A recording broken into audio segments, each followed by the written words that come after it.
Bientôt 6h50, Sud Radio, c'est bon à savoir. La taxe foncière, vous avez encore jusqu'à dimanche pour la payer en ligne. En 10 ans, cette taxe foncière a augmenté de près de 33%. Conséquence notamment de la suppression de la taxe d'habitation qui met à mal le budget des communes. C'est le principe des vases communicants, vous l'imaginez. Alors, faut-il faire payer aux locataires une partie de cette taxe foncière? C'est ce que propose l'UNPI, l'Union nationale des propriétaires immobiliers. J'accueille son président qui nous fait le plaisir d'être avec nous ce matin. Bonjour Sylvain Grattalou. Bonjour. Et merci d'être avec nous. Vous demandez donc à l'UNPI que les locataires prennent en charge une partie de cette taxe foncière. Concrètement, de quelle manière cette mesure pourrait être mise en place ? Alors, effectivement, je crois qu'aujourd'hui, la taxe foncière qui est payée exclusivement par les propriétaires permet d'équilibrer les budgets des collectivités. Simplement, c'est que ces collectivités, elles ont des dépenses, ce sont des dépenses de fonctionnement et d'investissement pour leur commune, et l'ensemble des habitants de cette commune bénéficient de ces équipements et ces services publics. Il est donc manifestement totalement injuste que ce soit seule une partie de ces habitants, en l'occurrence les propriétaires et propriétaires non occupants, avec notamment de petits propriétaires. Parce que c'est vrai, quand on parle de propriétaires, on imagine les grands propriétaires, il y a aussi des petits propriétaires qui n'ont pas forcément les moyens, ou pour qui c'est très compliqué de payer cette taxe foncière. Absolument, des petits propriétaires qui se sont sacrifiés pour faire l'acquisition d'un petit pavillon d'une valeur tout à fait modeste, mais qui voient leur taxe foncière exploser. Je crois que dans une société où il y a des fractures qui sont des fractures sociales un peu partout, la taxe foncière participe de cette fracture entre d'un côté les propriétaires et ceux qui ne le sont pas.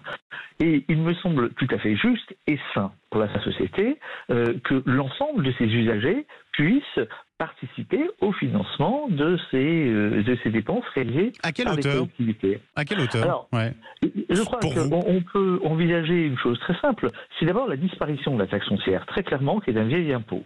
Un vieil impôt, qui est ce qu'on appelle les 4 vieilles, parmi les impôts issus de la Révolution, on pourrait la faire disparaître parce qu'elle n'a plus de sens aujourd'hui depuis la disparition de la taxe d'habitation. On pourrait créer, et je pense que la proposition faite par l'UNPI, sur laquelle j'ai beaucoup travaillé, c'est une contribution locale des usagers des collectivités. Quelle que soit la surface du coup de son habitation, de son logement?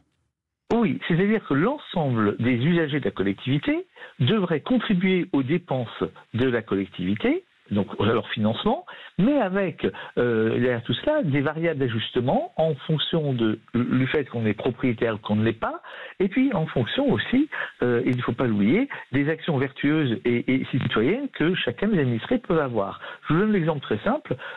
Si l'usager a fait l'acquisition d'un véhicule électrique, il est beaucoup plus vertueux, beaucoup plus citoyen dans son action à l'égard de la collectivité que celui qui a un véhicule thermique. Eh bien, on aurait une diminution, si vous voulez, de cette contribution au fur et à mesure de ces actions qui seraient des actions citoyennes.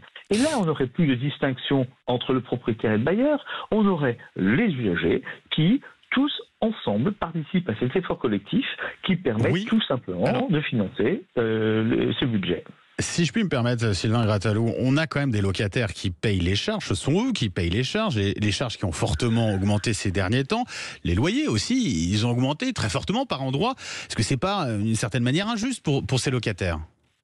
Mais bien sûr que non. D'abord, les loyers n'ont pas du tout augmenté, comme vous le signalez, puisque je vous rappelle quand même que il y a beaucoup dans les métropoles, un certain nombre de métropoles, les loyers sont encadrés, donc ils sont à un prix inférieur au prix marché à cause d'un calcul d'une médiane qui est inexact, ça c'est la première chose.